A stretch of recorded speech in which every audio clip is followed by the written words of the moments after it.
Hello, everybody, and welcome to the Zone Talks. We are here to talk about Legend of the Sea Devils ratings. And again, it's not good news for Doctor Who. Remember, the media and the Tasman stands and the Jodie stands hailed this as one of the most successful eras of Doctor Who. But unfortunately, the reality is that this show keeps scraping the barrel, and in one final desperate attempt to salvage something, Chris Chibnall decided to shoehorn in the Sea Devils and also an imaginary relationship made up by fans of this era or the Tasman stands. Now, won't go too much into the Tasman stands in this video because I do have another live stream that I want to do where I'm actually going to call this shambles of a relationship out. And I've also got two video clips which actually sums up this era and these fans in particular. It's actually quite cringy when you see the reaction of these fans. They've actually recorded themselves, some of them, watching this show and waiting for the few pathetic lines that Chris Chibnall gave them of dialogue, and you should see them, the way they're celebrating. So 2.2 in the overnights, which means to me, as I said last night, and I'll put it up on the screen, I said last night that this is exactly what it would be, which means less than 2 million people were watching last night. So this myth that this era is the most successful and has been well received is an absolute rubbish.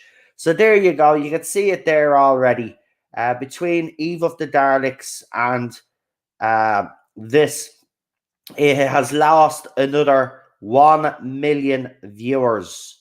Another 1 million viewers. Now, the 3.21 million is actually debated because in Doctor Who magazine, they said 2 million were watching live. So in reality, this if that's the case, 2 million live, then this is basically an overnight figure, right, of 3.2, which means the overnight figure for the special was 2.2 million, the latest one, which means less than 2 million people tuned in. So the only people that tuned in were basically people like myself that were going to be reviewing it, and these Tasman stands, and more than likely Jodie Whittaker fans who are still invested in this show. But the British public have made it very clear. Forget about long-term fans. The British public have made it very clear that this version of Doctor Who is one that they don't like. Now, the Tasman stands and the Whittaker fans will always point to the fact that the Doctor was female and it's sexist and it's bigotry that is not making this popular, right? They use all of these as a shield. The real culprit to all of this is Chris Chibnall and his writing team, Piers Wenger and Jodie Whittaker herself. They have failed to deliver. That's basically it. Now they can, as I said, they can throw the sand in their eyes and use all of these as a deflection. The reality of the matter is the British public do not like this version of Doctor Who. And it's proven. It keeps losing viewers. I even look at it's getting to the point now, right? That's 2.2 overnight, right? So less than 2 million people tuned in to watch live. So it's gotten. Do you remember when Jodie Whittaker was announced? We all joked and laughed at the time and says if the figures ever went down past 4 million, the show was in desperate trouble. It got to that very quickly. And then we joked and laughed and said, well, if it goes under 2 million, it's dead in the water. That's exactly what's happened, folks. That's what happened last night. So this show isn't popular. Now, the media, again, today have focused on the Tasman stands about and the fans, how it brought joy to them that this relationship has been acknowledged and stuff. Right now, I will be doing a stream on that separately because I have a lot of things to say. And this is not coming out against same-sex relationships, by the way. This is talking about this and analysing this And I can tell you from a plot point of view, for a character development point of view, this relationship is a shambles. So tune in for that. And I will show you the reaction of these Tassie stands and show you what it's actually about for all of them. They don't care. Is anybody talking about the Sea Devils today, whether they were good or bad on that side of the fandom? No. They're all talking about Tasman. Right? They don't give a crap about the show. This is why we're at what we're at now in the ratings. They don't care. Right? They scream online to us about how much they care about the show. Yeah? And half of them are not even tuning in. It's all fake. Fake. I called them fake fans from the beginning. I was told I was too harsh. That's exactly what they are. And that's exactly what they should have been labelled all the way through this fandom. They labelled us not my doctors. They should have been labelled fake fans. That's exactly what they are. They do not care about this show. They don't care about story. They don't care about character development. They don't care about plot development.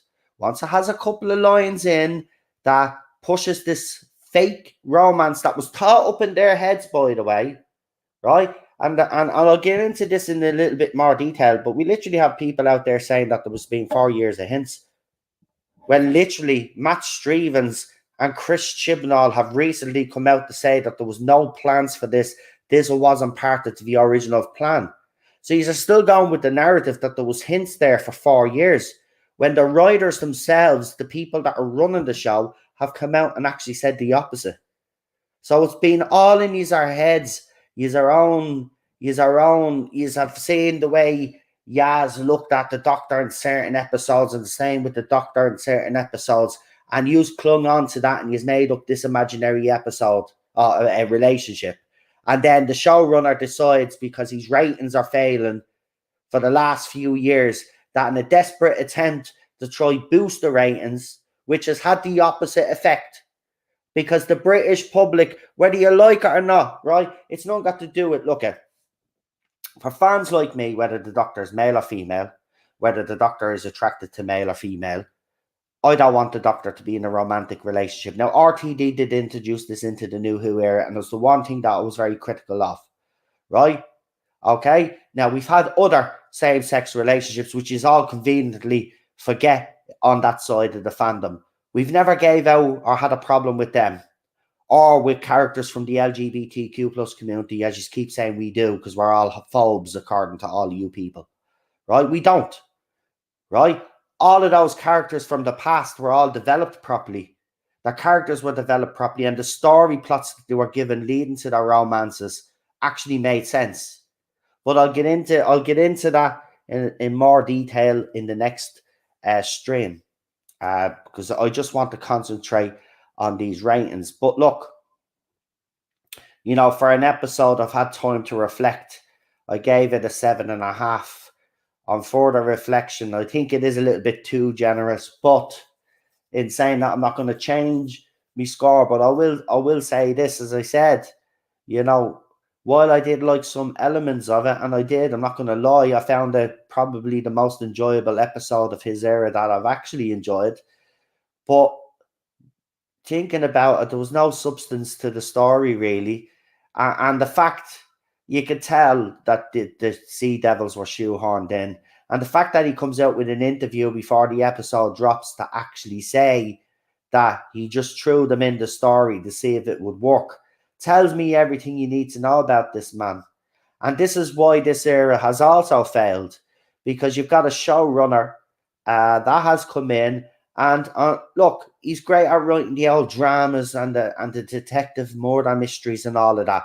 Stick to that, right? But when it comes to writing sci-fi, unfortunately, he was the wrong choice. He just cannot write sci-fi. It's as simple as that, and that's not acting bad on him. Some writers are fit better in different genres, and he does not fit into a sci-fi genre. He doesn't. Look, RTD was able to make it work for Torchwood, right, to a certain extent. But if you look at Torchwood, it was investigating, right? So he's in his element there. He can do all of that stuff. He can write all of that stuff. He's pretty good at that stuff, right? And this is what begs the question. Some people have actually questioned, well, why didn't his Doctor that he brought in kind of be like that type of doctor. He should have done that. Play to his strengths and try play to Whittaker's if she has any. I just don't think she's a great actress anyway myself, right? So when she was cast, it was nothing to do with her gender, even though I will say the Doctor is a male character to me. But at the end of the day, I didn't like the choice of a woman. If you're going to go with a woman, as I said, Olivia Colman apparently turned down the role. If that's true, I'm actually sad about that because, to be quite honest with you, if anybody could have pulled it off or tried or got close, it'd be her. I'd give it to her, but I wouldn't have gave it to Jodie Whittaker.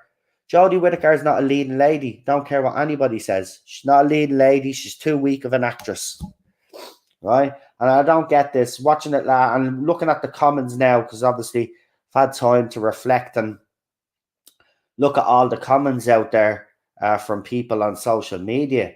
And I mean, to hear these people, and look, fair play, if you really do truly think she's one of the greatest actresses in the world, that's fine, fair enough. I just don't see it. You could have got a better actress in to try do this. Would another actress have won the public over? I don't know. That's something we will never know because you've got Chris Chibnall as the showrunner. So I think you still would have got the same stupid stories. So I don't know, but Chris Chibnall here is responsible. The fans that supported this fake romance and pushed it, you're responsible, right? Because the British public, right, it's nothing got to do with phobes or anything like that. The British public just don't want to see the Doctor and the companion and the show turned into a rom-com, right? It's a science fiction show, right? And I think that's what's being forgotten, because when you see when Doctor Who is put in categories now, especially during the Chibnall era, it's always put under drama and stuff like that. But it's a sci-fi show first. They've forgotten the sci-fi element. Doctor Who is not as sci-fi as it was in the Moffat, or even better in the RTD era of New Who. So it's a shame. I mean, that look, the centenary, will it get a boost from these ratings? I don't know. I honestly don't. Do you know what? I actually think the British public have fallen out of love with Doctor Who right now.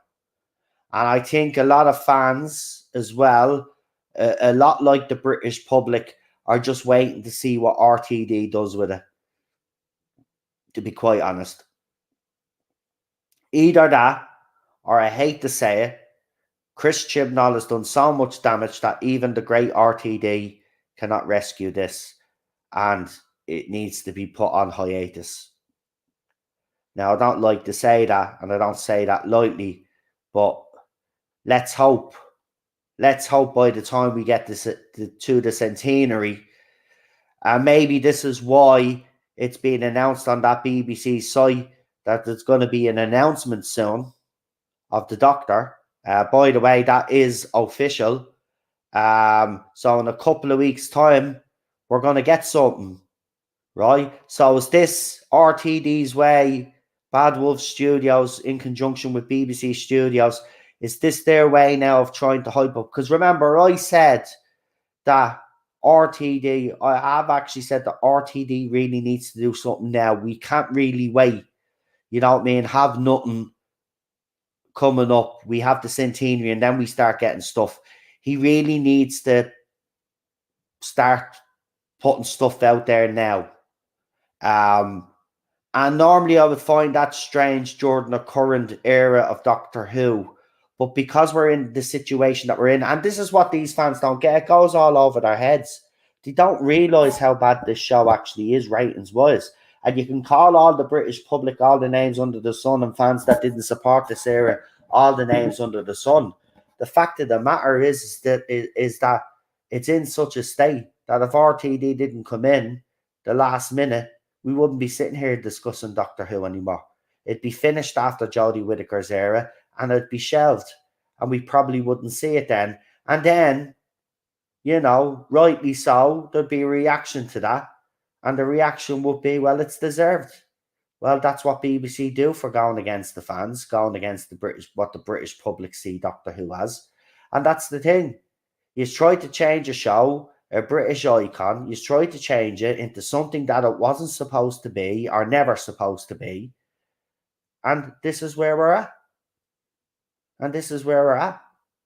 And I just hope and pray that RTD can turn this around, because I know who I'll blame if it goes all pear-shaped and he can't turn it around.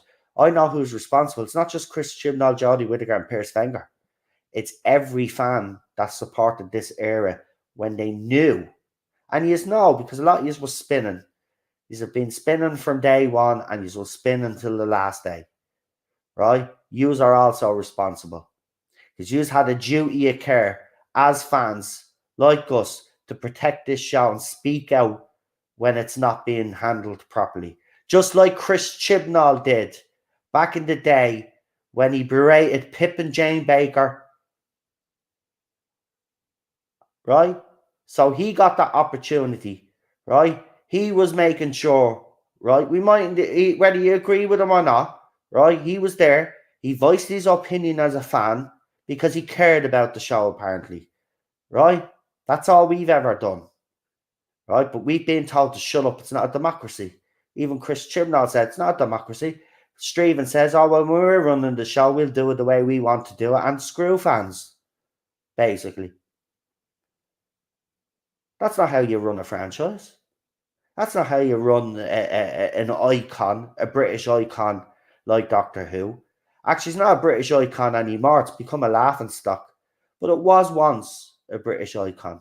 It was something that the British people, even if they weren't sci-fi fans, right? Doctor Who was and Britain synonymous with each other, right? It was something that British people were proud of. Now, less than 2 million people are watching. That just goes to show you the downfall of this show. And look, it'll be years' time when all of those that spinned, that they'll look at it retrospectively and they'll actually see how bad it was. And here's the thing. I mean, they probably will see, because if RTD does succeed, right? And Beth from the Time Ladies, and I'll mention her on stream because I don't care. She's a public figure, as I'm told. She's a public figure. She puts out tweets. She writes articles for the Radio Times. So she's fair game, as they say to me. Right? So Beth from the Time Ladies, right, has already tweeted out some nonsense, as she always does.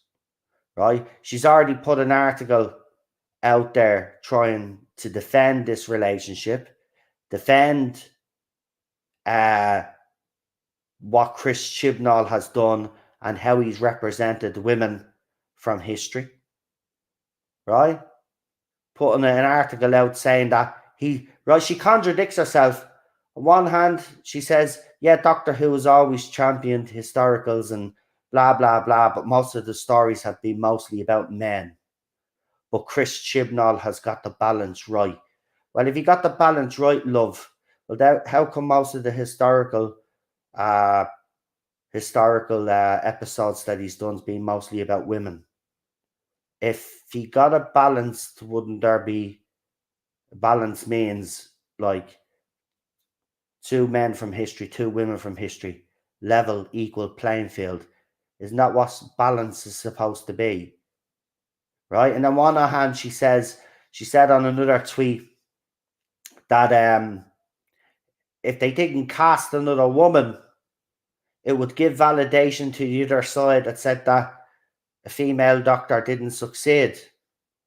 Right? And then on the other hand, she says, well, I'll be delighted whoever they cast. Right? But you're contradicting yourself, love. You contradict yourself every time. This is why I don't take you seriously. When you threw that article out, I even wrote up on Twitter, oh, don't worry, folks, it's not from a real journalist. Because you're not a real journalist. You're the same lady that said that the timeless children nonsense fit into canon. It didn't fit into canon. It never has fit into canon. And you can keep lying and pretending to yourself that it fit into canon. And you can keep lying and telling yourself that there was 4 years of hints that Yaz was this, that, and the other. There wasn't 4 years of hints,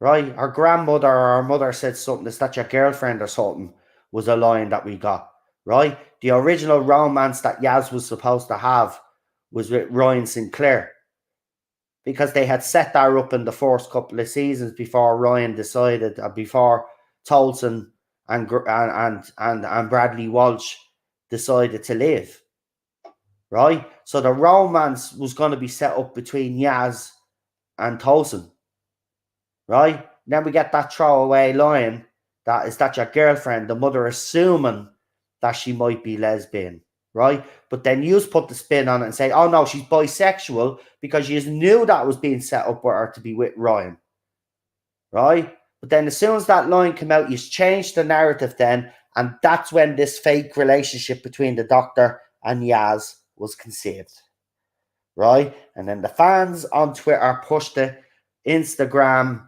DeviantArt, all of these sites pushed all of this Tassie stuff, right? And then in the last season, because his ratings are struggling, he decides that he'll put a few little things in, but not go into too much detail, just bages along until he finally then does the line where Yaz confesses her feelings to Dan, and then Dan tells her to go and tell the Doctor. But then Dan goes and tells the Doctor behind Yaz's face, and these are all praising a white male for going and out and his lesbian friend, like, and had no problem with that. Like, you know, do you know how personal that is for a person to come out, right? And how difficult sometimes in the circumstances that they are in for them to come out, and then he just blurts it out to the Doctor. And then in the next episode, this episode, then she says, oh, I'd make it. Then the Doctor said, I'd make a great date, or whatever the line was. That's all you are getting. You're getting breadcrumbs. They're getting breadcrumbs, and then the Doctor is regenerating in the next episode, so it's not even going to be developed. And the fact that some of the media out there are saying that this relationship is being developed beautifully, are you all on something? Have you all forgotten what character development and plot development looks like? Have the standards dropped so low that you journalists out there that are doing this, and listen, I know half of you have agenda behind what the articles that you write, because you support certain things that are happening in the show. So again, this article, the latest article I read from the Radio Times, written by another woman. It's always weird how it happens to be women talking about this Tasman relationship and how well it's done. Right? You just haven't got a clue. And by the way, I'm seriously worried for the human race if that's what people think relationships are like today. Now, I don't know if they are, because I'm a married man myself now. But if that's how fickle and how fake relationships are today, well, then I'm glad I'm not in one. Right, today, I'm glad I got married. What I'm basically trying to say is I'm glad I'm not single now, and I try to get out there and get myself out there, because if that's the fakery and that's the level of relationship that people are having now, then I don't want any part of it. Relationships are deep, right? Feelings are deep, right? You can't just throw a line here and throw a line there. That's not how relationships develop. There's a lot more that goes on than just lines thrown at each other, right? This was an imaginary thing that was made up by a certain group of fans, and Chris Chibnall, because the ratings are gone, he said, well, fecka, I'll pander to the people that are actually watching. But unfortunately, you know, you do that, the show is already on the decline. The few people that you've managed to stick on and say, oh, I'll watch it to the end, they've just gave up now. They're not even bothering. And they won't even bother with the centenary either. I'll be very surprised, actually, if the centenary gets a boost now. I'll be very surprised. And they've only got themselves to blame. This is what you do when you pander to a certain minority of fans. What you should have done was made a show that appealed to everybody, right? And I mean, all of these taglines that this era that Chibnall and his team used, space for all and inclusion for all and all of this was a fucking lie from day one. From day one, right? And that's why they failed, because fans and the British public saw through us straight away, and they knew exactly what was coming when Series 11. We were all on stream. That's when I decided. I had my YouTube channel for 3 years before that, and I did nothing with it, right? I only made up a YouTube channel because so I could comment on other people's channels, right? Back in the day. But I was so incensed when I heard, I think it was the very first interview from her, and when she says, "I'm not playing the gender," and she brought up the white male gaze, right, or the male gaze, or whatever the fuck it was. That was it for me. I got straight onto me fucking phone, and I said, "That's it. I'm doing me first upload. I'm doing me first live stream," right, and that was 5 years ago, right. And nothing has, it's just gotten worse. And everything that I predicted back then, like a lot of people were predicting back then, I was finding my feet, but I had a loud voice, even though I had small channel. I'd made waves quick enough. I have to say, people found out about me very, very quickly because they were hearing about this mad ranting Irish man about Doctor Who, and it suddenly all caught on, you know. But I had to speak up, because then I saw then what was happening on social media.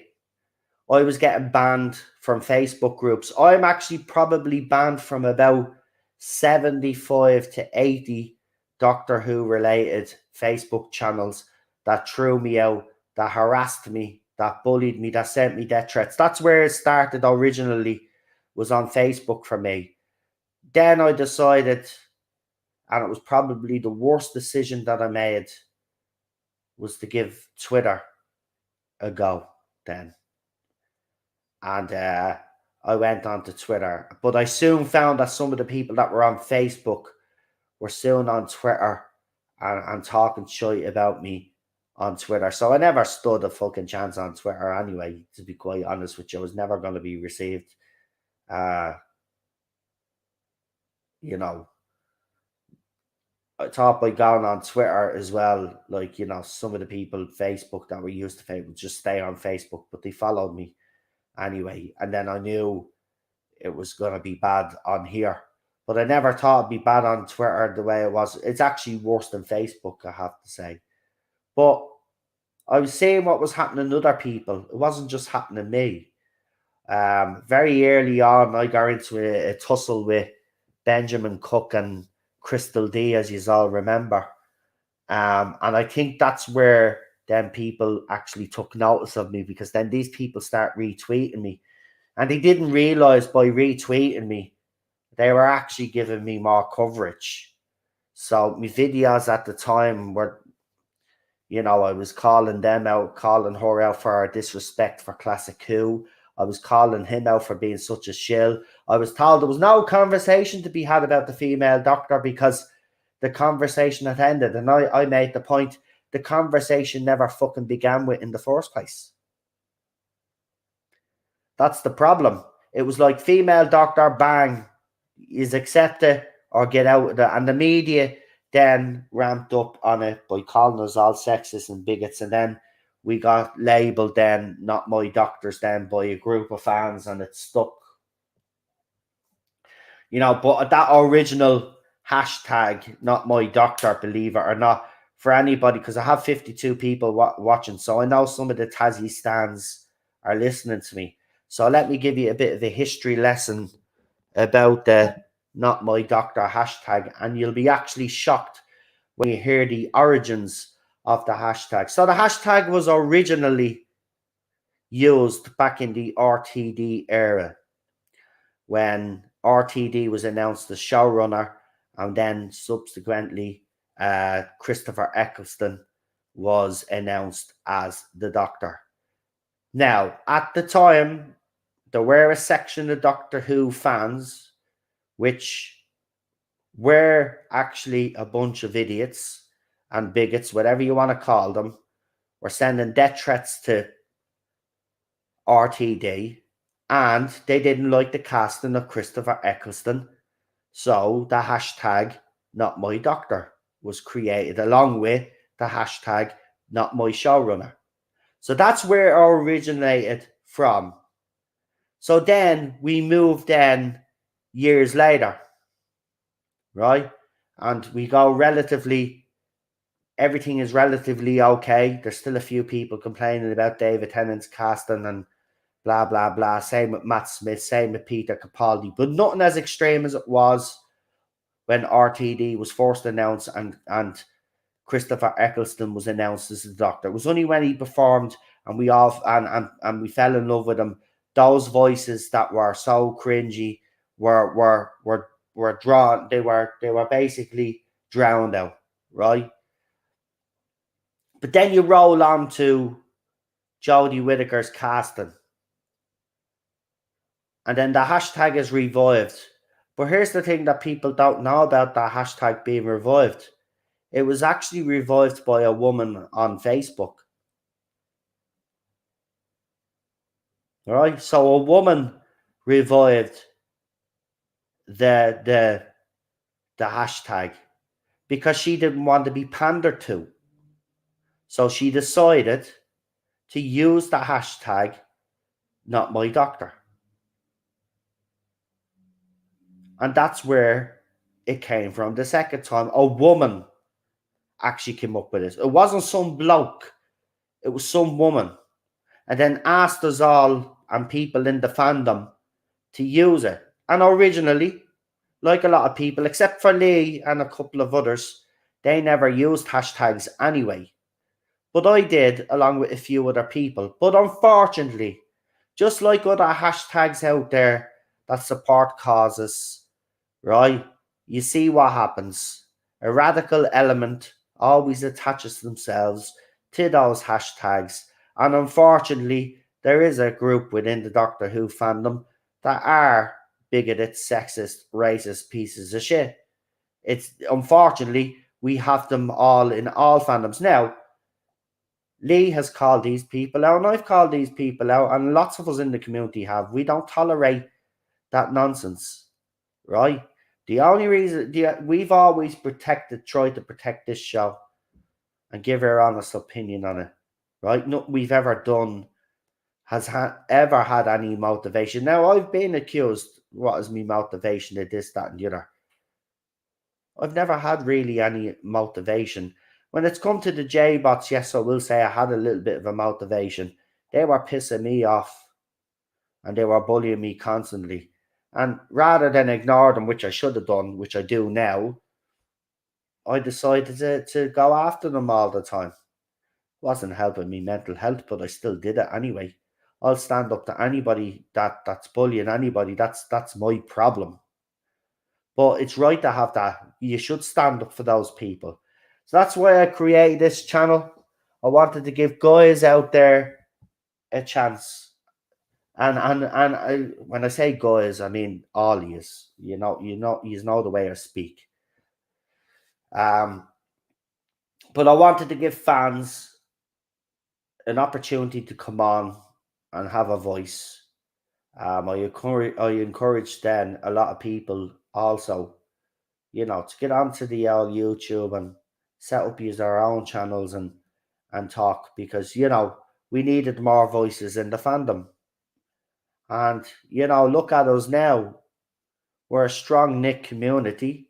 We're looking, most of us. There's still some of us that, and it's going to take a lot of the fans a lot of time to get over this era, which is understandable.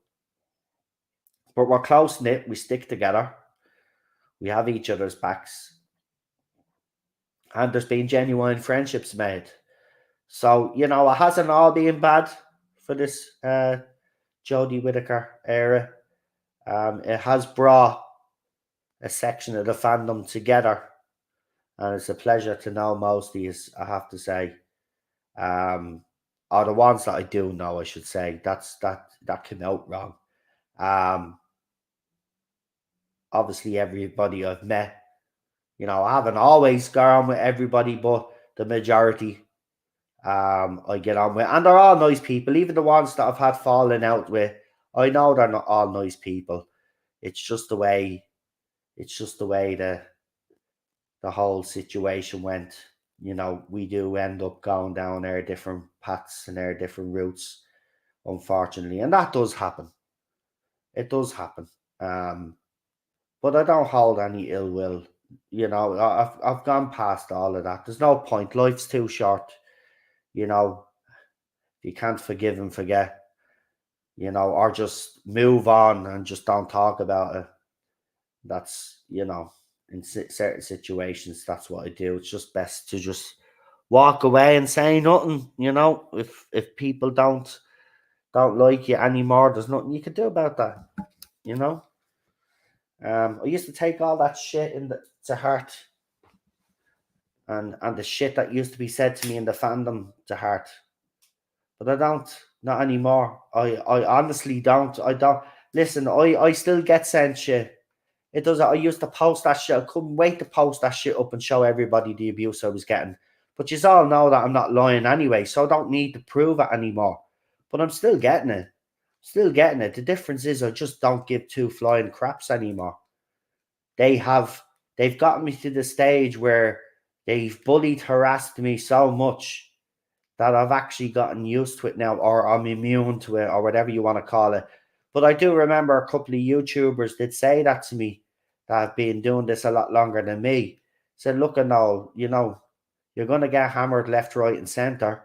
You've just got to get to a place where you don't give a crap about all of that stuff anymore. And that's exactly where I am now.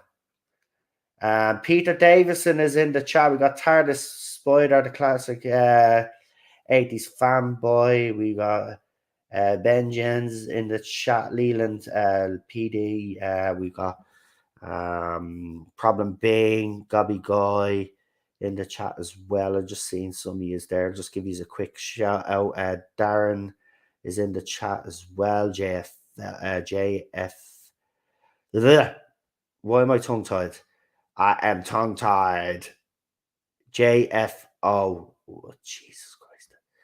I keep Raymond in the chat, Tour Doctor in the chat also. Scott is in the chat. Robert is in the chat. Jules is in the chat. Cinnamon and Shelly also, who has shared more rumors for me that I'll throw up later. Six Nicks. Daniel's in the chat. The legend.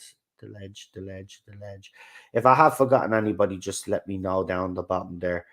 But welcome, Peter. We did get that hamper. Thank you very much. The Wolf and the Storm is also in the chat.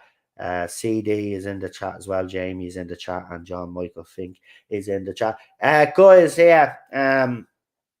So a couple of people have sent me messages and asked me what the story is. Do we get to come on and talk about the Sea Devils because we weren't on the panel? As I said, yeah. What we do now is, to be fair, to give as many different opinions and get as many different opinions as we can. We do have my watch along, then we have the panel, and then during the week, it'll probably be midweek or the end of the week, we'll be doing a TARDIS Zone talks for you guys that couldn't come on the panel, that do want to come on and actually talk about Legend of the Sea Devils and what you thought of it. We've got Drawing Jack Rabbit in the chat as well, and Rachel in the chat.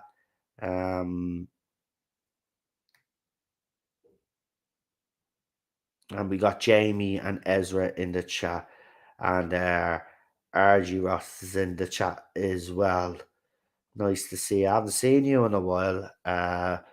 From what I understand, the next episode has a lot more than Tegan and Ace. Worryingly, if true. Or Fan Fest, says Tom Curley.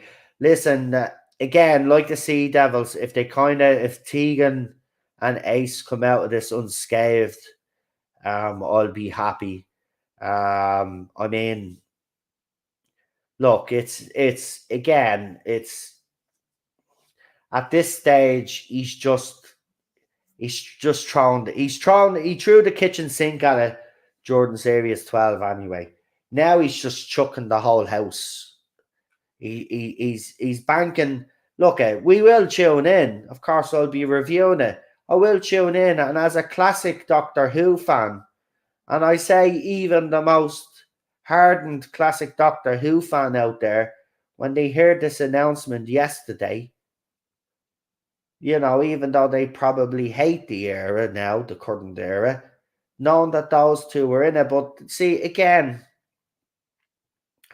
I have to be careful how I word this because I have watched myself, but I've watched to review it. But it just goes to show you how fickle fans are because, like, I seen some comments out there say, Tegan and Anna and Ace are back. I'm going to have them. I didn't watch The Legend of the Sea Devils, but I'll tune in to watch this. Like, it's like Manchester United fans. Like, we're getting a new manager now and everybody thinks everything's going to be all right, but you've got the same owners. It's like Doctor Who. Like, you're bringing in Ace and Tegan, Kate Stewart, and God knows who else, but you still have Chris Chibnall as the showrunner. So you need to look. I kept giving them the benefit of the doubt. I'm not giving them the benefit of the doubt anymore. I went into Legend of the Sea Devils with no expectations. I'm going in with this centenary with zero expectations, but I will watch because it's the last one and it's done. And that'll be my way of closing the chapter on this era completely. I need that closure. I don't know if some Doctor Who fans are like that, but I need to see that regeneration happen. I need that closure. And while the stands and the Tassies are crying into their bowls of cereal and contemplating their lives, I'll be celebrating and joyous and stuff because it's finally over. I've seen some of their comments, the pain. Oh, the pain. Oh, the pain has been worth it. 4 years and the pain has been worth it. 4 years of what fucking pain? What pain have you endured for 4 years? Seriously. This is what I can't. If this is society now, if this is our teenagers and our kids now, I worry for the future. If that's, as I said, this relationship is non existent. It's non existent. So it's in their heads. So, and it's poorly written, poorly developed. Yeah, if that's what they think real life relationships are like, I worry for those kids. No pain, no gain. I know. It's fucking what pain. And then these idiots, there's been 4 years of hints. Look, I'll get more into the Tassies in another stream because I got plenty to say. Look, second last episode, I'm gonna have one final piss take of them. Except I'm not gonna be ranting this time. I'm gonna be talking the way I'm talking now and just taking the piss, and they deserve it because at the end of the day, this is the most fickle, the most fake, the most poor relationship that I've ever seen conceived on TV.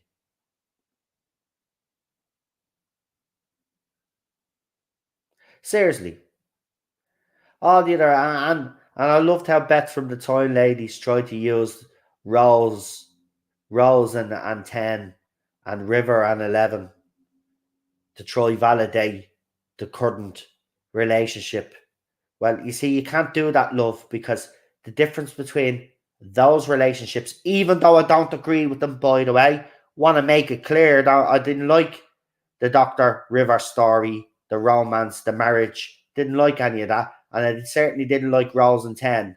But because the show wasn't just all about that and the focus was all on that, it was focused on the storytelling, I actually could overlook stuff like that. But you see, you can't overlook this because it's poorly done. The difference, as I said, is that those relationships that you brought up to try validate this current relationship actually had development and actually had a couple of seasons of development. This has had 3-4 episodes maybe of one line dialogue here, there as its development. And then when it comes to Yaz actually expressing her feelings, it's as fake as the fake petition that me neighbour has, right? There's no substance to it. It's not believable because originally she's supposed to be with a bloke. Okay? He's changed the narrative, made her bisexual in his own heads to justify it. And then he has went on this crusade then to ship the two characters. And then Chris Chibnall decides, well, my ratings are failing, nobody is watching, so I might as well just give them Tasman. But I won't go fully. I won't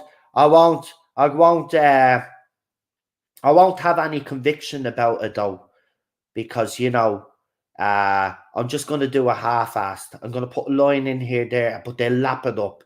It'll be grand. And then I'm going to break their hearts then, because this relationship will never develop any further because the doctor's going to die. And then I might kill off Yaz as well, just to hammer home the point that you are never going to be together. Because all I've done is bait the fans for these last few years when I've done these type of characters. And yous are lapping it up. Yous ought to be ashamed of yourselves.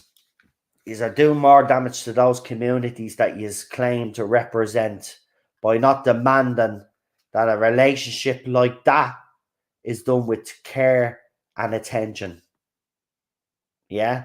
And that's what baffles me about throughout this whole thing, is that yous all go on about how about yous their feelings and all of this other stuff.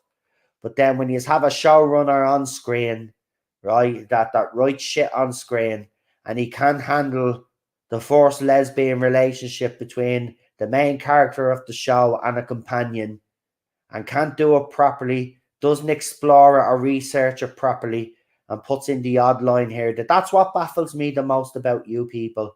You claim to care about the communities that you say, but you don't give two flying fucks either. Yous are just as bad as Chris Chibnall. All yous are as activists, and as long as there's a line here and there, that's all that matters to you. It doesn't matter to you that it's not developed properly, or it's not.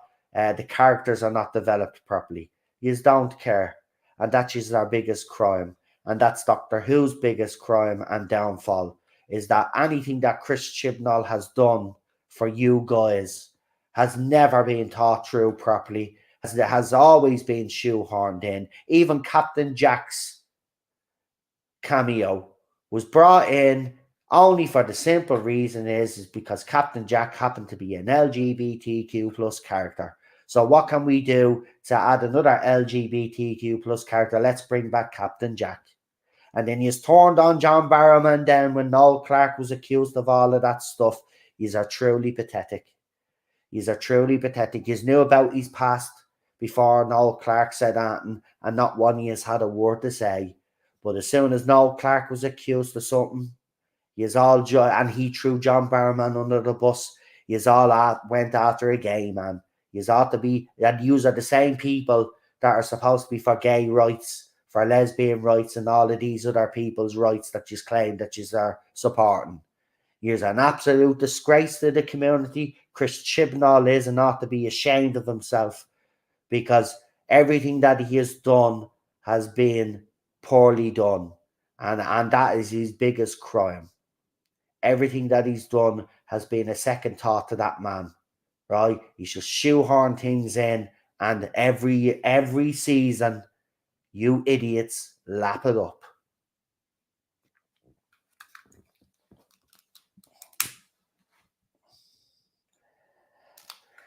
Oh, I don't know. When are they ever? They will understand when all of this nonsense comes crashing down around them in years to come. They will know, and especially when some of these grow into adulthood properly, and then they'll know what life is truly fucking like, and then they will regret when they got outraged about someone picking their nose or something in front of them.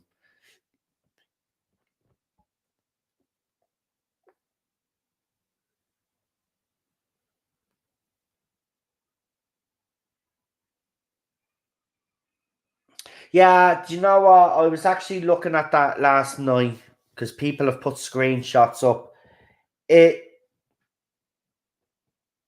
It doesn't look like regeneration energy. I said that when I looked at it. I said, has he tried something new for the I don't think that is her regeneration. And I'll tell you why. And here's me reason why. There's another photograph that was thrown up of Jodie Whittaker in the orange spacesuit. Now, if Jodie Whittaker is in fact going to fully regenerate in this episode, and that's the one thing that we still don't know, are we just going to see the regeneration energy and then it's going to fade to black and that's it? Or is Jodie Whittaker going to regenerate into the new Doctor, or is she going to regenerate into David Tennant's Doctor? Because remember, David Tennant has been rumored to be coming back as well, right? So you can't put a male doctor if you're casting a male doctor in Jodie Whittaker's costume. So again, I think this actually supports the case and supports the rumors that RTD is indeed casting a man. Now, Russell Tovey's name has come up yet again, right? The guy that played Alonso in Voyage of the Damned. Now, apparently it's him and some other bloke's name that's in the frame. Now, the rumor on 4chan said a young kind of doctor, meta kind of style doctor that they wanted to do with Matt Smith's doctor, whatever that means. Well, Russell Tovey would actually fit that bill. Now, I wouldn't mind Russell in the role. But of course, what will happen if he is cast is the other side will just focus on his sexuality, right? They won't focus on the fact that he actually is a good actor, as Leland said. They will focus on his sexuality because, that's what these fans will focus on. They'll focus on the sexuality on the Doctor for him if he's cast. Now, for me, that won't be a problem. As I said, I think he's a good actor. And if he's given the role, I'll be delighted. I'll actually be over the moon. But I don't want the focus to be on his sexuality, right? If Russell is cast, it's because he's cast because he's the best person for the role, not because of his sexuality or his sexual preference, right? He's given the job because he's a bloody good actor. But the other side will focus on his sexuality because that's what they do. So it'll appease them to a certain extent. Okay, it's another male doctor to them. But you seen how they were ranting about Ollie Alexander if he was going to be cast. So they'll be happy if it's a man. But once that man is not a straight man, basically, is what I'm trying to say. So I think the spacesuit that we see, I think the regeneration that we see at the end, or that energy that we see at the end of the trailer, isn't actually the regeneration. Because I see another photographs where she's in that spacesuit, and I'm telling you, there's only one reason why she's in that spacesuit. It's because she's going to regenerate into a bloke. It's happening. She's regenerating into a bloke. I even said it on this channel. I says they'll probably put Jodie in the spacesuit because you won't be, she won't, because I said it, because I don't know if people remember this, because I turned around and I literally said, could you imagine a male doctor wearing Jodie Whittaker's costume in the very first episode? I'm not going to do that. Do you remember me saying that? So I said they'll probably put the spacesuit on her or some other costume on her that's kind of like more male looking. So when she regenerates, it's not going to look weird. I'm telling you, man, she's regenerating into a bloke. And the 63 people that are watching, I know some of you are fans of this era, you wanna buckle up. He's either get on board with it, right? Or you do what some of you said you're doing, he's gonna lead the fandom. I'd rather the ones that supported the show and didn't engage in any of the nonsense that's been going on social media. Or if you guys are considering leaving because it's a male, I would say to you guys, don't give it a chance. Give it a chance because, at the end of the day, right, you still got you as a female doctor. She's still there. It's still on DVD, Blu-ray, never going away. It'll always be there. But the show needs to be revitalized, and whether you believe it or not, casting another woman is not going to revitalize the show right now. I'm telling you, I've been I said it a lot. I said it on the channel when we were doing rumors one time, and I've said it on several occasions. They'd literally have to put her in the spacesuit or put her in some other costume because there's no way a bloke is going to regenerate into that bloody costume, right? And they wouldn't do that, and I don't think RTD would do that either. I don't think he would. No. Remember, think about it logically, folks, right? We've been told, right, and we've heard the newspaper reports that RTD is doing something completely different. He's going to ignore what Chibnall done. Even Chibnall himself has come out and said that he expects RTD to ignore his changes, right? Now, this is not Chris Chibnall saying it because he's not in the know. He obviously is in the know, right? He's a former showrunner. The RTD is not just going to block him out. They're friends. Remember that. People tend to forget that. So he is in the know. He knows for a fact that RTD is going to ignore. So if you're going to ignore the last era, you're hardly going to have your new doctor, right, going to regenerate into her costume. It's not going to happen. It's not going to happen. Right? So the doctor is regenerating in that spacesuit. That's what I'm telling you now. That's her regeneration suit. Right? She's regenerating in that spacesuit. That stuff that we see at the start, that could be the master trapping her or something. Right? It looks like regeneration energy.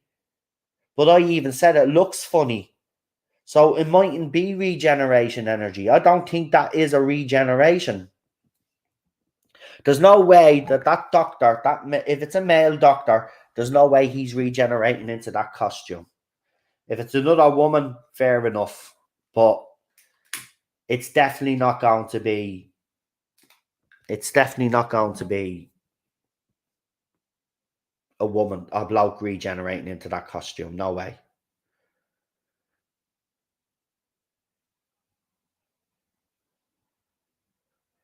Regeneration in Talons of Wayne Cheyenne. It might work now. Gobby Guy said they should regenerate her in her costume, and then the force line could be. Hold on, the force line could be. This chat just skipped there. Sorry. Where's your comment? Holy shit, man! That did jump quite a bit, didn't it? Yeah, there. They should regenerate her into her costume, and then the force line could be, why the hell did I wear this? Yeah, it could be funny. But look, from all the things that we're hearing in the media and stuff, and the stuff that I've heard, there's not she's not no. There's no way. If it's a bloke, there's no way she's regenerating. No way. No. And in fairness, Gabby, that would be kind of a funny little joke, wouldn't it? And stuff. But if he's trying to steer away from this era, there's no way he'd even allow his doctor to regenerate into her costume. Right? Even Piers Wenger's comments were very telling when he said this will be Doctor Who for the next generation. They're doing something big with it. So it's going to be completely different to what we've known Doctor Who as. So there's no way, no. I don't see it personally. I don't think that's the regeneration. I don't think that's the regeneration. She will regenerate into Peter Capaldi's spacesuit and David Tennant. David Tennant wore a first, remember. And I do like that spacesuit. See, that spacesuit has become iconic in its own right. You know, it's just as iconic as the fucking costumes that the Doctor wear. But that spacesuit is iconic, so it's only fitting that the spacesuit at least is used. It's a nice, clever way of doing it, I have to say.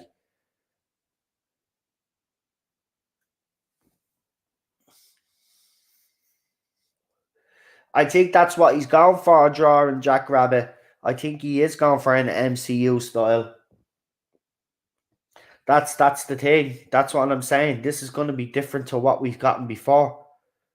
That's exactly what he's going for.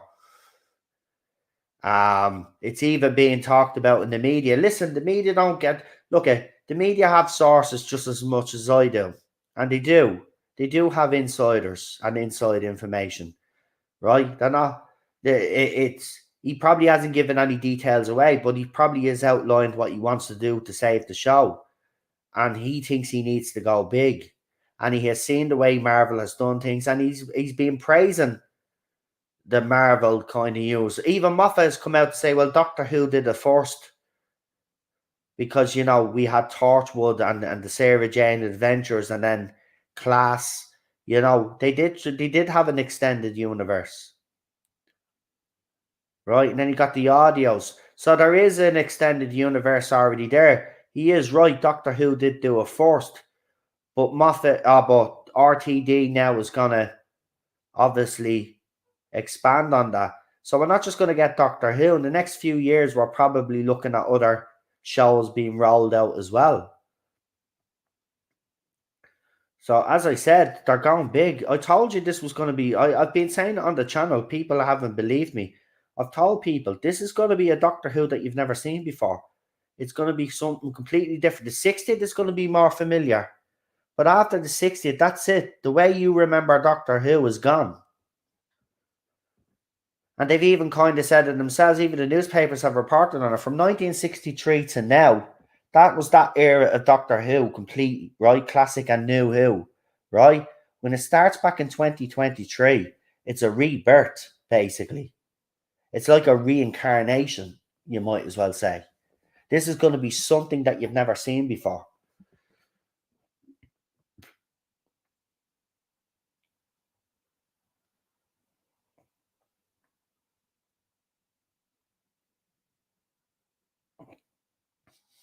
What are the odds? Apparently, some of the bookmakers have already stopped taking money. They stopped taking money on Michael Sheen last year and other doctors last year, but I don't know who the latest names are in the frame or what the odds are. I know Russell Tovey is one name that is in the frame, and the bookies have him, I think, as one of the favourites. And he has worked with RTD, and RTD does like working with people that he's worked with in the past, and he knows what their acting ability is. So again, it's another name that's being thrown out there. And again, as I said, I don't mind. Look, if people have a problem with Russell Tovey being the Doctor, well then, I don't. Then there's no hope for you, to be basically honest with you. I don't care, as I said. At the end of the day, if he can play the Doctor properly, that's all that matters to me. I don't care about all the other stuff. Right? It's the same when Ollie Alexander was mentioned. Now I still think he looks too young to play the Doctor, even though he's a lot older than his face suggests. You give him a few more years, maybe another 10 years, then he probably would make a good Doctor. I don't know. Right? But at the end, I don't care about all the other stuff that would come with Ollie Alexander. I don't care about his sexuality or any of that nonsense. My only concern would be, could he play the Doctor? Now I'm just using him as an example, by the way. I'm not saying I don't think Ollie Alexander is Doctor Who material. I've said that when his name was mentioned, and I don't even think in 10 years' time he would be Doctor Who material. I just don't think he has he's a good actor, but I just don't think he has the ability or the screen presence for a show like Doctor Who. And that's important. That's important. So if it's Russell Tovey has done a couple of projects by him, projects where he's the lead. And he's a great actor. So, and as I said, He played Alonso in Voyage of the Damned. So we'll see how that goes. Robert Payne says, I'm tired now. He says, good night, folks. Good night, Robert. Retro Dicky says, Noel, do you think as the cast from the time this child are back? Hold on.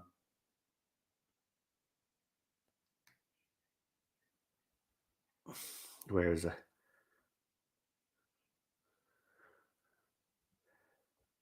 Where's that comment? No, there we go. Now, do you think as the cast from the time this child are back that there might be a retcon by Chibs? Well, it's either going to be a retcon or he's going to cement it.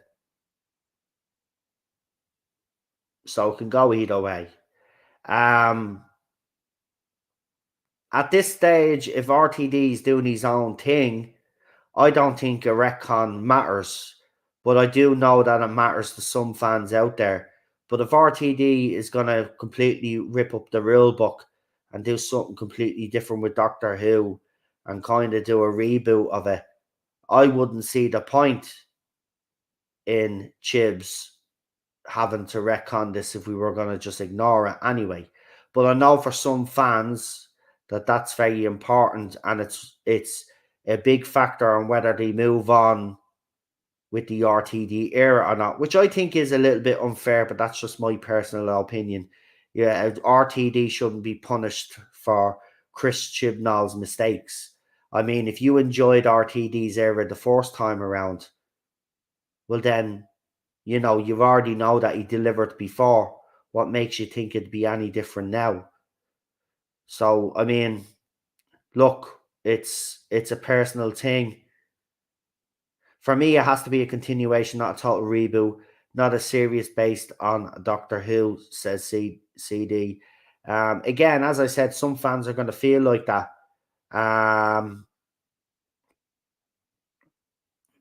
But Raymond thinks that Russell Tovey isn't a crowd puller. I want a top name that the public are excited by, a person that brings an audience with him. Russell Tovey isn't that guy. Tom says, I too heard it was a male a doctor again. The phrase as a well-known actor was mentioned. There, the way GB keeps talking, I almost referred Gallifrey Bay. Yeah, look, it's definitely going to be a male doctor. It just depends on who it is. Remember, Hugh Grant's name's being mentioned as well. Now, he has come out and dismissed it, but I've always said he never really needed to open his mouth at all. Like, it was just rumor and speculation. The fact that he came out and denied it is a bit of an eye opener for me, because it happened with Peter Capaldi and Christopher Eccleston when his name was. They denied it, but they ended up playing the doctor. So I wouldn't rule him out either, and he is a big name. Michael Sheen is another name I would throw in there as well, personally. But again, it's up to Russell. It's up to Russell. Look, we don't have to wait long now. It's been officially announced by BBC News. We saw that article. Everybody's put the screenshot up there. Even the TV's Own magazine has thrown it up as well. Everybody's thrown it up. There will be an announcement of the new Doctor in a few weeks' time, and we will know then if he's cast a man or a woman, and then we'll be able. And then once the man is cast, or whoever is cast, then we can debate whether they're the right choice or not. But then at least we'll know then who the casting is, right? But look, all I'm just saying is I think RTD deserves a chance, especially if he casts a male doctor. I think he should be given a chance. I don't think he should be punished for Chris Chibnall's sins. I really don't. I mean, we're supposed to be fans of Doctor Who, right? It's not the first time, especially if you're an older fan, right? You know what it's like to have times like this before. Obviously, I think this is worse than the 80s, but we know what it's like as fans. We've been through this before. But you were able to move on and fall in love with the show all over again. I just don't see why it's not possible again, a third time. Because everybody, no, I'm not saying everybody fell in love with New Who, but the majority of fans got behind it. And then the British public fell in love with it. Right? Now, the British public and fans have fallen out in love with Doctor Who the last 5 years. But there's no reason for us to fall back in love. There's nothing stopping us if RTD casts the right person and does some excellent stories. There's no reason why people can't fall in love with it again. Now, I know Chris Chibnall has hurt us all, right? You've all heard you've all seen how I reacted to the Timeless Child. I'll never forgive him for that. I won't. And I'll never forget that.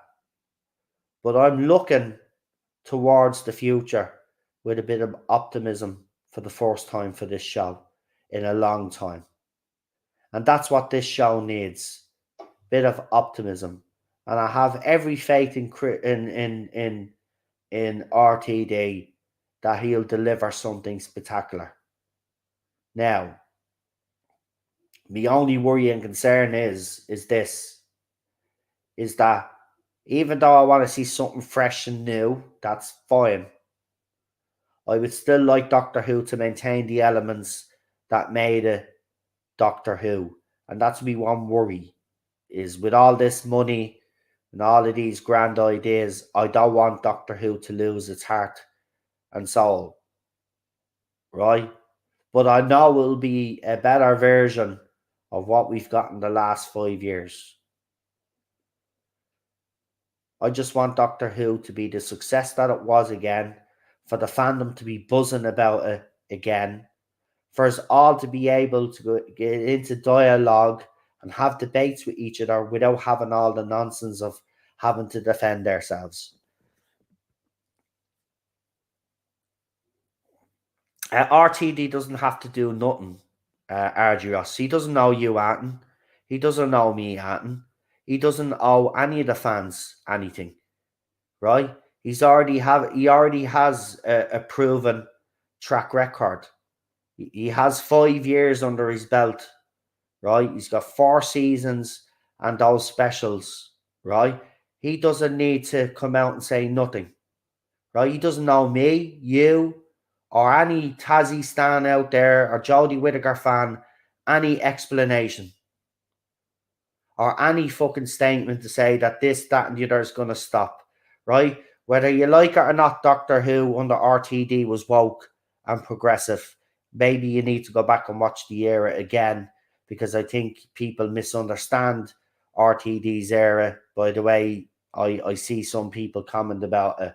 RTD's version of Doctor Who was woke. The difference is he had great stories, great character development, and great story plots. That's the difference, right? So he doesn't need to come out and explain to you, me, or anybody else what he's going to do, or make a statement that the show is going to be less woke. The show is going to be woke, right? But it'll be done properly under RTD. I think people are getting too caught up. As soon as they hear the word woke, they automatically think it's bad, right? It's not a bad word. Fresh Prince of Bel-Air back in the day, right? Will Smith, that was woke, right? Well, why was it woke?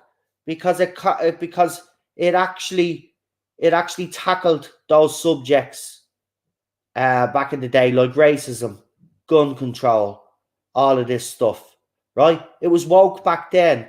TV, movies have always been woke. The difference is that the wokery is taking a new form now, and it's shoved in your face, it's shoehorned in, it's not done with any thought, the characters are not developed properly, these romances are not developed properly, so they're unbelievable, right? But be under no illusion, RTD's era was as woke as they get and as progressive as they get. It was just we had brilliant storylines and we had characters that we genuinely loved and fell in love with. That's the difference. So RTD owes me nothing. He owes nobody nothing, right? He has a proven track record. We should be fucking kissing his backside and kissing his feet and thanking him for coming back. Because if he didn't come back, we wouldn't have this show anymore. It'd be canned. And I know some fans out there would like to see it die because they've had enough and they're sick of it and all that. And I can understand it to a certain extent. But I'm a fan that wants to see this show succeed, right? Wants to see it rise from the ashes again. And I believe it will again because it did after the disastrous 80s and the movie, right? The movie was supposed to reboot it all again and bring it back, but it never worked out. And then RTD decided that he was going to bring it back and made the announcement in 2004. And the rest is bloody history. So he's the one that brought the show back. So we owe him nothing. He owes us nothing, I should say. RTD is not Jesus Christ. I'm not saying he's Jesus Christ. But what I'm saying is that he deserves the credit that is due. And he brought it back in 2004. You wouldn't be sitting here today talking to me, right, if it wasn't for RTD. So RTD owes nobody anything, right? RTD made the show what it was, New Who. And without RTD, we wouldn't have got Moffat, right? This show wouldn't have continued, right? If RTD didn't start it all off and bring it back. So, yes, he deserves the credit. And that's why he gets... Listen, if he starts doing stupid shit, he'd be called out, just like Chris Chibnall was, right? And then, as I said then, I'm not getting into this whole era of having to bash it again. I'm done then. I'll just concentrate on Doctor Who that I've enjoyed watched over the years, and I'll talk about other stuff. But I'll be done because I don't want to go through this again. But I don't believe we will. Anyway, we got a 50 Australian dollar super chat from the one and only Peter Davison. Thank you, mate. I really appreciate it. He says, just to keep you in coffee for a week, LOL. Jesus, yeah, my coffee habit is getting a bit too fucking much, I have to say. Getting a bit too addicted to that shit. Just take these ratings off the screen now. We're done with that anyway. There you go.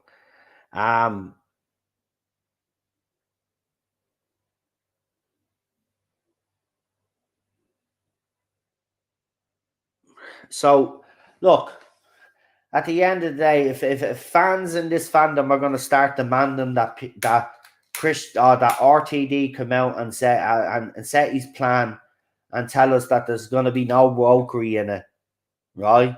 Then you're setting yourself up to be angry for the next few years, right? Or obviously you weren't watching the RTD era properly.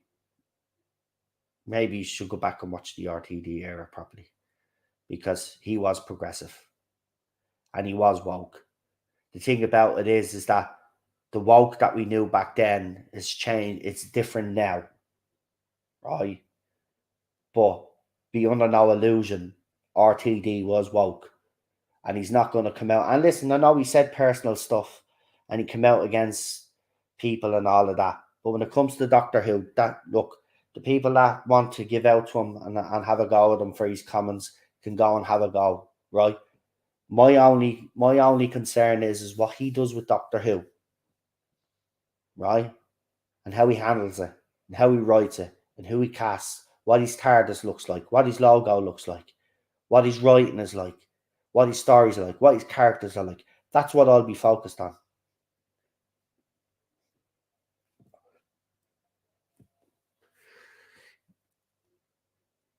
The only demand I would make of RTD is this. As a fan, please make the best version of Doctor Who that you can and make Doctor Who that appeals to truly every person out there.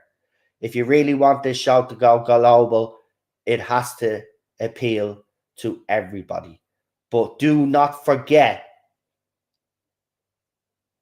that sometimes it's good to service the fans, right? And we've seen some movies recently do that, service the fans and see how well they've done because they've done it well, they've done it respectfully, right? But make it for a show truly for everybody, not just a tagline. Space for all me arse.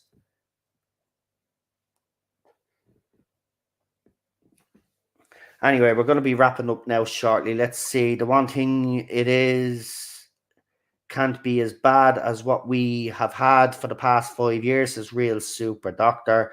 Peter says, bring back the Rani. What did you think of the Sea Devils Pirates? I just think, how do you F up chibnall? Like, seriously, that's my demand as well. RTD was not woke. He was woke. Listen, I'm not. I don't see it in a while in the chat, and then you come in, and every time you come in, I say one thing, you're saying the opposite. We end up having a bit of back and forth in the yoke. If that's what you believe, that's fine, fair enough. But you haven't been watching the show, because he is woke. Definitely woke.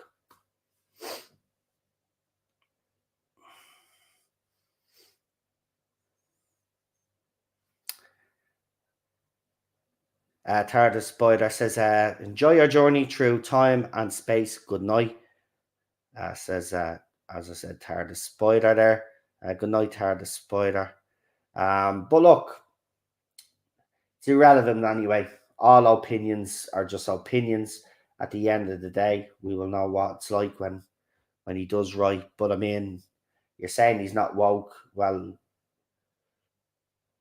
as I said, look at the definition of woke, what it originally was to what it is now.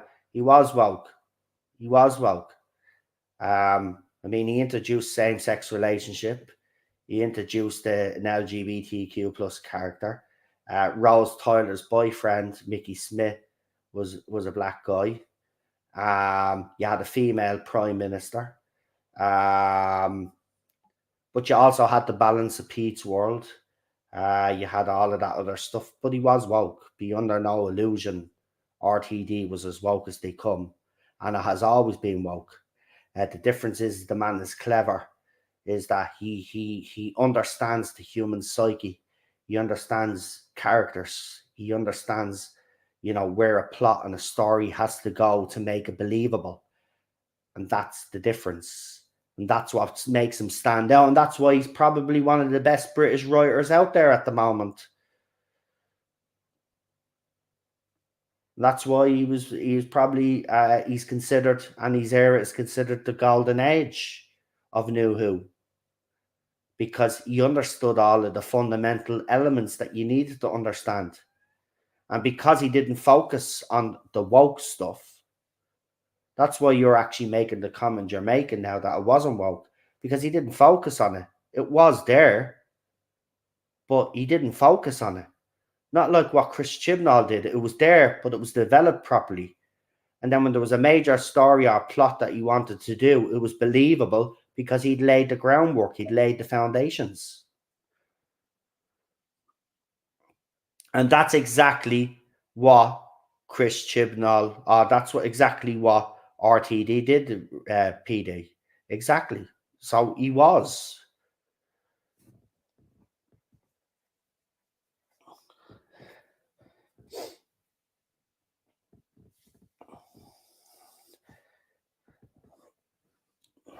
So, I mean, as I said, I'm not, at the end of the day, everybody has their opinions.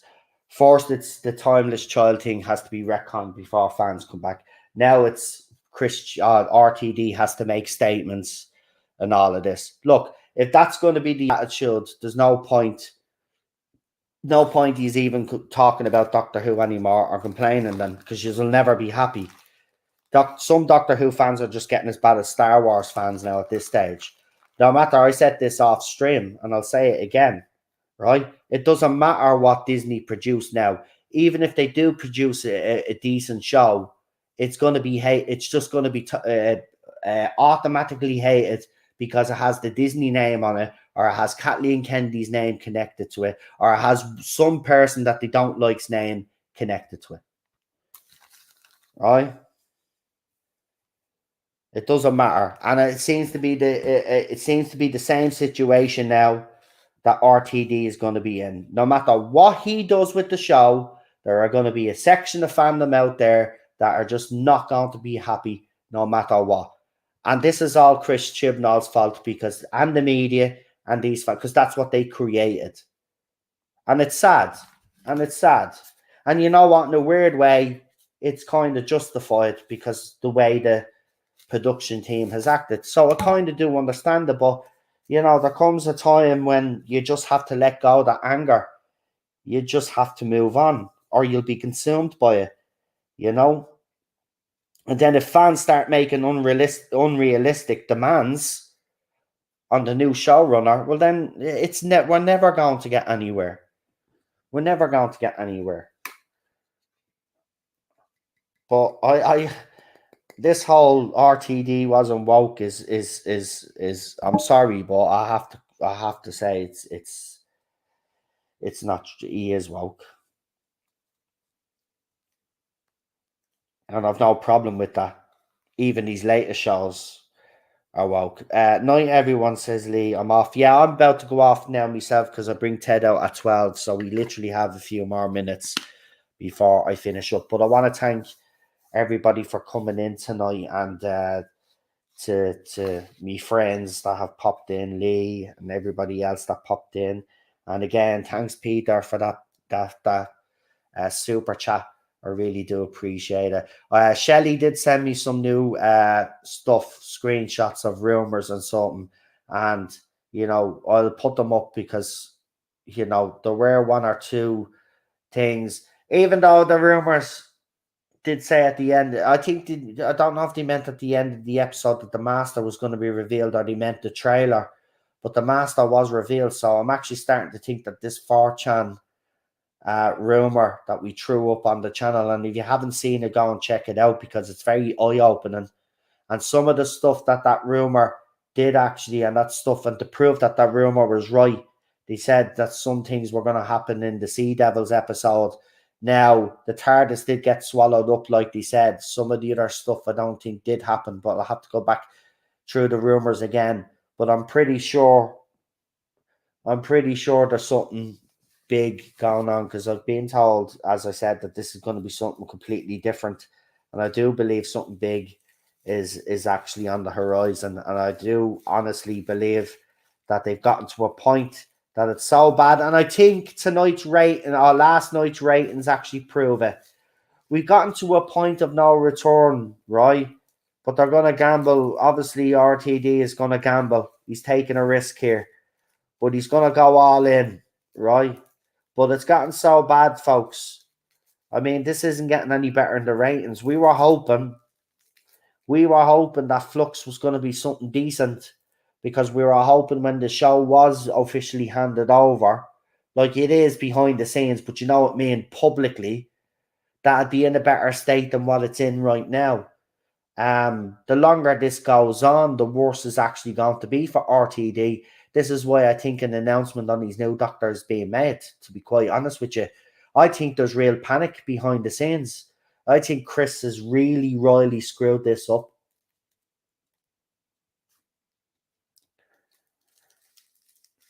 And well done, BBC, for allowing him.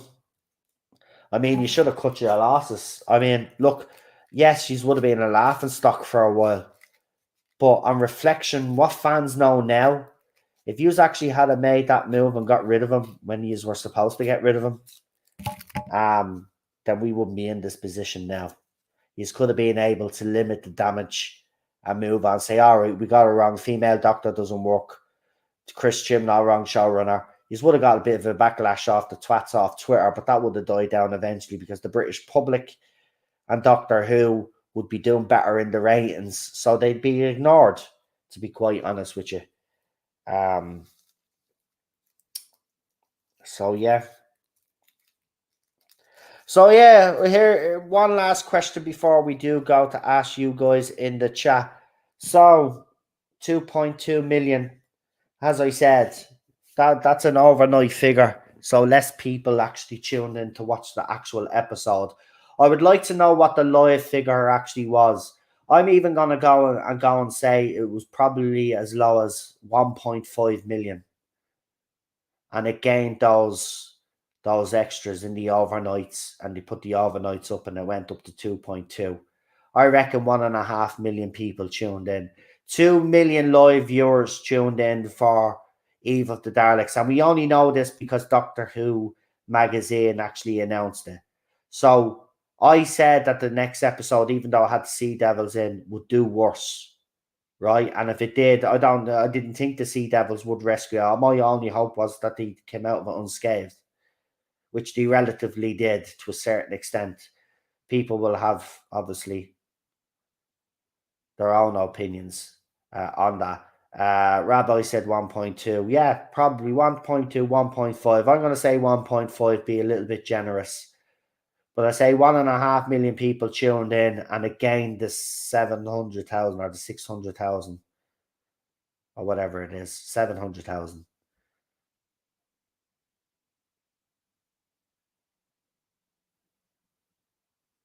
You were gardening at the time, says Ross was gardening at the time. I remember there were a few people that were drinking while they were watching it because they had to numb themselves before they watched. So very yeah. I mean, Country File was on after it. I mean, if Country File had been on before it, I reckon the ratings that we'd be looking at would be manipulated more, and there'd probably be a slightly bigger overnight because people would have left on. People don't switch over TV straight away. These ratings, as I said, throughout this whole era have been manipulated. I'd love to see the live figures for each episode over the last 5 years. Not the consolidated, not the overnights, but the live figures, right? And we know they can give us the live figures because they let us slip in Doctor Who magazine, didn't they? So they told us 2 million tuned in live for Eve of the Daleks. So show us the live figures of every single episode from the woman who fell to Earth to the very last episode now. And I tell you one thing, folks, the live figures will be staggering. It'll even paint a worse picture, right? And the fact that there are some YouTubers out there comparing Doctor Who to streaming shows, right? And streaming shows, remember, require a subscription for some of these apps that you download. You have to get a subscription, right? BBC, you pay a TV license, and it's available in most households in the UK. We even get BBC over here in Ireland, and they get BBC Northern Ireland, right? So the thing about it is, as I said, you look at the live figures, right? And 2 million for Eve of the Daleks is pathetic. But you give me the rest of those live figures for the woman who fell to Earth all the way down. It'll show us. But it won't, because it'll be a much worse picture than what we get. So for the people claiming that, oh, Doctor Who's doing well because Loki only got this and this show on Netflix only got this, right? But you pay for those subscriptions, right? BBC, everybody's required to get a TV license. Obviously, some households don't, but you're required to get a TV license every year. So BBC is there, right? So why aren't people tuning in? TV habits have changed fine. As I said, when are these people going to watch? 5 years' time? 10 years' time? 20 years' time when I'm dead and buried? Is that when they're going to watch? Right? But the live views, in my opinion, would be the most damning. And you'd get a true picture of how bad this show is. Right? And even EastEnders on their channel is struggling, and that was once one of the biggest soaps in the UK, and it has fallen so far. And I watched a couple of episodes to see why it was so bad, and what they've decided to do on EastEnders is incorporate this new woke language into East End of London. Right? I could tell you no East Ender from London is talking the way these fucking gobshites on EastEnders are talking. Right? And that's why the show has failed, because not a true representation of ordinary people out there. And that doesn't mean that ordinary people out there that aren't on board with woke or blah, blah, blah, or don't incorporate in their everyday lives are against it, right? It's just people just want to live and let live and live their own lives, right? It's been forced. And that's why EastEnders is also struggling. Doctor Who is struggling because of that reason too. So look, I'll leave it with the legends comment. He says EastEnders is dreadful now too. It is. It is. It is. That's what they keep doing, slipping in the one-liners. It's like they'll be having an ordinary conversation and then they slip in this line that is totally right. You can see nobody would say it in real life, and this is why these shows fail. They don't understand. You don't understand. EastEnders was look at EastEnders has been struggling for the last 15 years in the ratings. Nobody will deny that. It will never have its peak like it did in the 80s when I watched it. Right, the 80s and the 90s. Right, it kind of lost its way then after that because it's been running a long time. Of course, it's going to fluctuate. But the ratings now, I mean, it's lucky if an episode gets 2 million people watching now. That show used to be watched by 7 or 8 million people every night. Now, at its height, it was getting between 22 and 25 in the 80s. Like, I mean, millions of people tuned in to see uh, Den and Angie when Den handed Angie the divorce papers. That was a big deal. I remember that. I remember that even as a kid. I remember how huge that was, and that show was fucking huge back then. But if you incorporate this kind of language into ordinary conversations, look, if that's how woke people talk, that's fine. If that's how you talk to each other, fine. But that's not how all people talk to each other. And especially if you're from the East End of London, you do not talk like that. Sorry, you don't. You don't. And I don't live in the East End of London, but the East End of London is like some parts of Dublin. And trust me, nobody talks the way they talk on East Enders now. And that's why that show's failed. It's unrealistic. Same with Doctor Who. Some of the dialogue is pathetic, and even this whole Tasman thing, which we will get into greater detail during the week. It won't be the next video that I do because there has been a couple of articles that have dropped that I want to get to first before I get onto this. And then it'll be the last time I bring it up. Obviously, then when the last episode comes in, then we will analyze the whole lot. And then obviously, I don't give a shit now if they kiss scissor or whatever they want to do in the TARDIS now for the last episode. Let them. I say just give the Tassies what they want now. Let them, because if he's doing something completely different, he retcons the timeless child, he lets them kiss. Who gives a shit?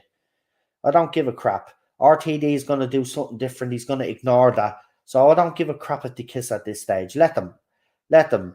I mean, it's a fake ass relationship anyway. If that's what relationships are like today, as I said, I pity all those because they'll never be in a meaningful relationship, right? But if that's what relationships are now, I'm glad I got married when I got married because I wouldn't like to meet a woman now if that's the way relationships are now, that fickle, with nothing, no substance.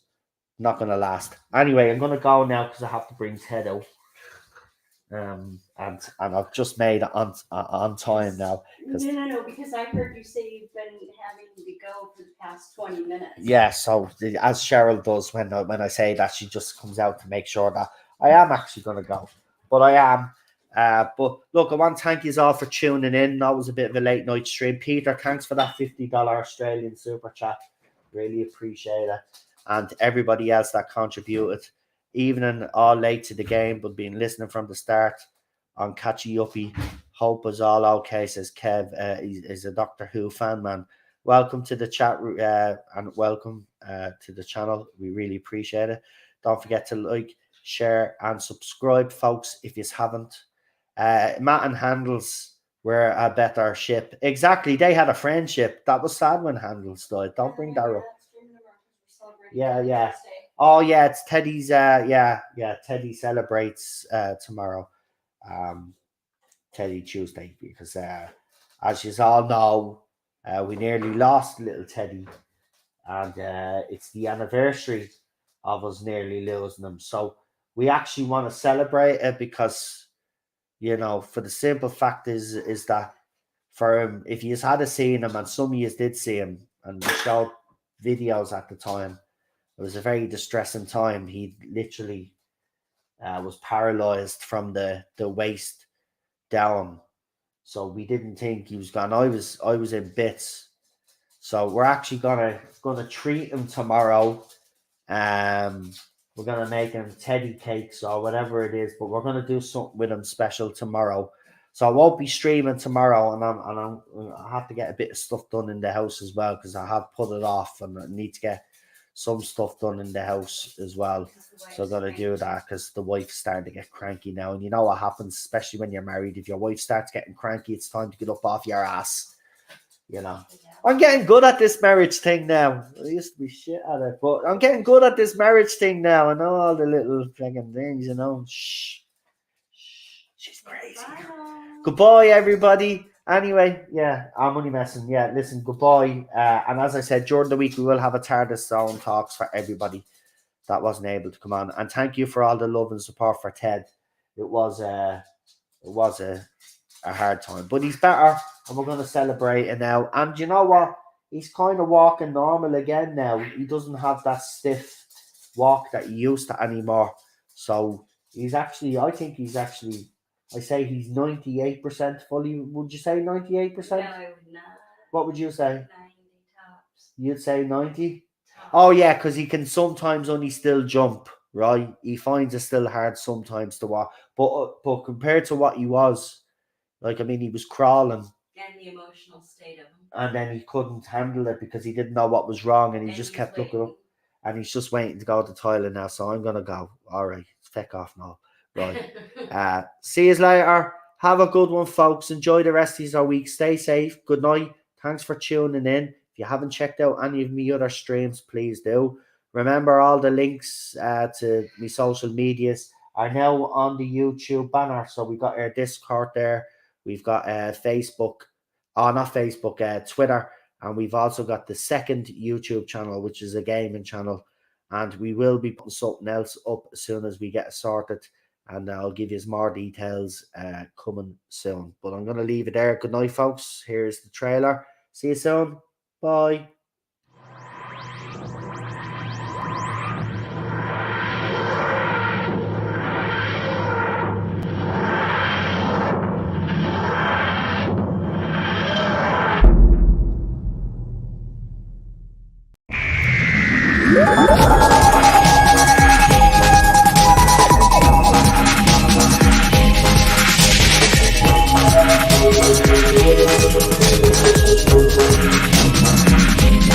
Thank you.